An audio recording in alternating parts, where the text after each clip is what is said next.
When you enter the main page, available services will appear in green. Upon selecting this service, you can specify your desired permit from the following options: import and transport of radioactive materials, re-export and transport of radioactive materials, export and transport of radioactive materials, transit and transport of radioactive materials.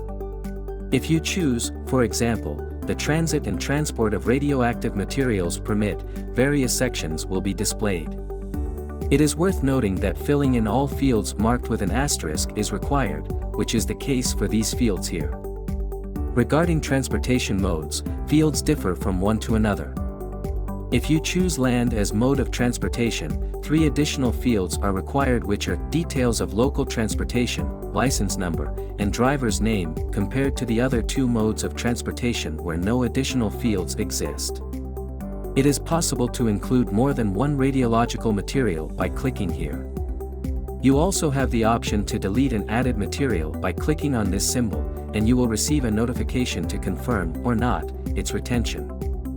Filling in all fields in this section is required except for the serial number field. It is required to upload the approved invoice document. Finally, you must click on the checkbox in the final submission section to send your application once all required information is provided.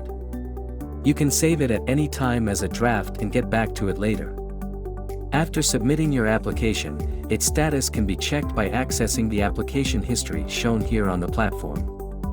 When your application is under review, its status will be submitted, and it doesn't indicate acceptance nor rejection.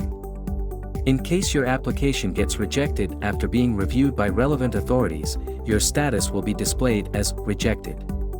In some cases, you might be requested through a text message and an email sent to you to amend some information. If your application gets accepted, the file status becomes pending payment, and you will receive a text message informing you of the applicable fees for payment through Radioactive. The payment data will later be updated on the platform, and your status changes to issued license. The issued license will have a QR code that allows you to quickly verify its validity when scanned. You can also download it by clicking the download button that shows up.